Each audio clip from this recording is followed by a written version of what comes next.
The Israeli website Mako, which is owned by Keshnet, which is the most watched network in Israel, did an online poll of their readers to find out what Israel should give Obama as a present for his birthday. So it's interesting, it's cute.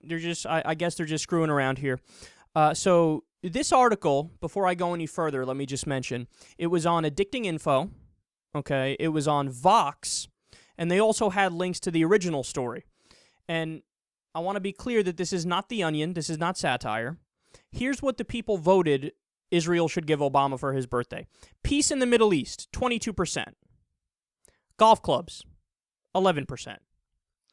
A box set of Israeli television series Prisoner of War, the Israeli television series Prisoners of War, 9%.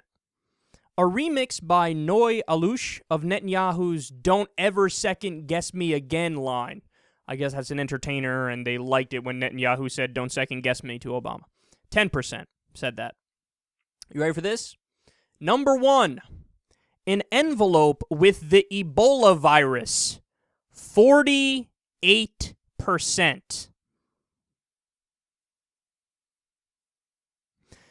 Now, you can say, well, they're not actually in favor of sending Obama Ebola, and that's true. Of course, I believe that they're not really in favor of sending it to him. But what this shows is a mindset, and it's an entitled mindset. So here we have a Democratic president that repeatedly funded Iron Dome, which blocks 90% of Hamas rockets that come into Israel.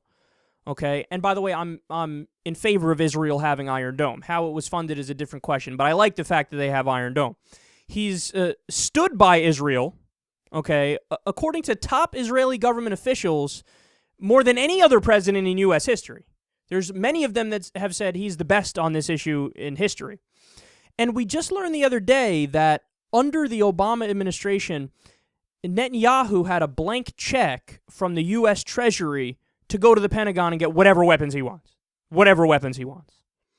Now, Obama didn't know about that. They just learned about it the other day and said, oh, whoa, let me at least review these things here, okay? So, but how does Israel or the Israeli population repay Obama for all this? Fuck you, get Ebola. Now, imagine if this was a story about the Palestinians or Iran or any Muslim government where most of them are like, yeah, send him Ebola. I have a feeling this would be one of the talking points that's used repeatedly. Like, oh yeah, you want to do a peace deal with Iran, a nuclear peace deal, well, and they want to send you Ebola. Fucking idiots. That's why you shouldn't try to get peace with them. Because they always use little things like that were offhanded comments that weren't literal. They always like, oh yeah, Iran says that they want to wipe Israel off the map.